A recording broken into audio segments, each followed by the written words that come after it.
Hello everyone, Digital Mouse here. I purchased the Asus Rog Ally on pre-order, and I was excited to get it as an alternative to the Switch and Steam Deck.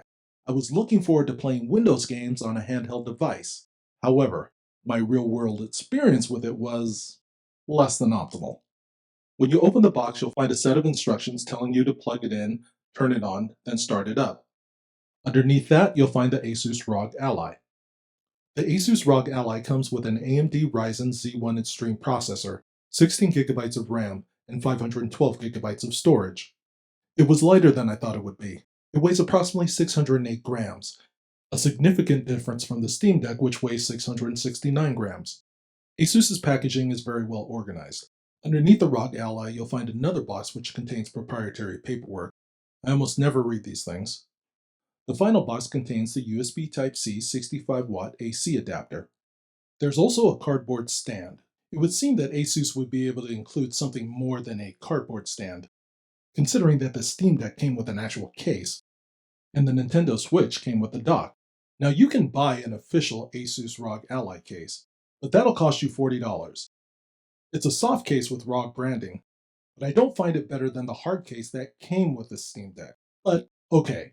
When I first picked it up, I immediately liked the ergonomics. While holding the Ally, I found it rested comfortably in the middle of my hand. I was able to reach the joysticks, buttons, and D-pad without changing my grip. It wasn't as comfortable to hold as a Steam Deck, but it also wasn't as large.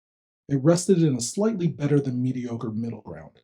When I initially turned it on, I learned my first lesson about the ROG Ally.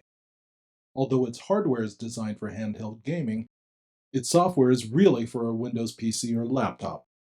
Upon startup, you have to go through all the same install features as a standard Windows computer.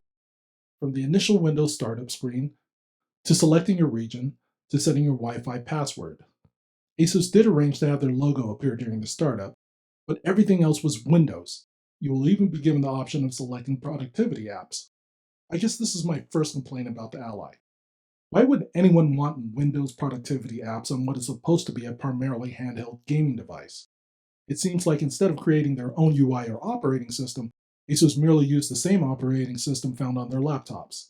I'm not saying that there's anything wrong with this. You're going to need Windows if you want to play a game like Valorant. You can also use the Microsoft Edge to surf the internet or watch your favorite YouTube videos. And if for some reason you want to use your ROG Ally for productivity tasks, you'll have access to Word, PowerPoint, and Excel. But by not optimizing Windows for a handheld gaming device, I feel like both Asus and Microsoft were being kind of lazy. Compare the ROG Ally's operating system to that of the Nintendo Switch and the Steam Deck. The Nintendo Switch's software goes by the codename Horizon. It is proprietary software designed specifically for Nintendo by Nintendo. The Steam Deck runs SteamOS.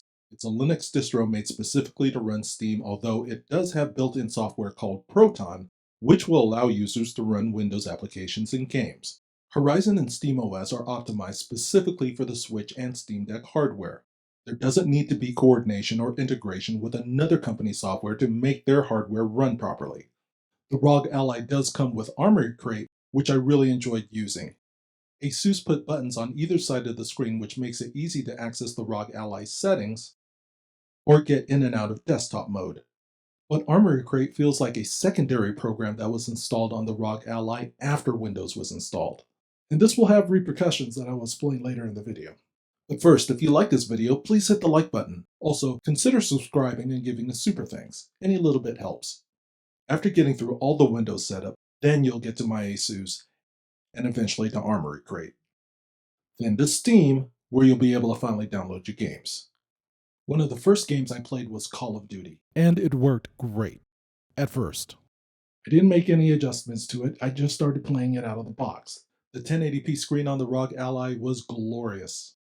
The controls were all perfectly in reach, and it even had good speakers. This lasted for a good 2 months, but then little problems started to appear.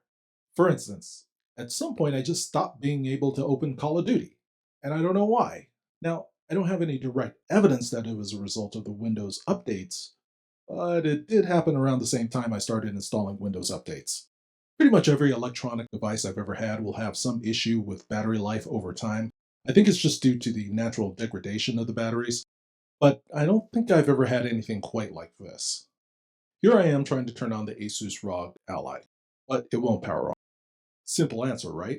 The battery's dead. Well, it's not quite that simple. Let me explain. I plugged in the ROG Ally to give it a charge. I don't wait for it to fully charge. I turn it on while it's plugged in so I can see what the battery percentage is.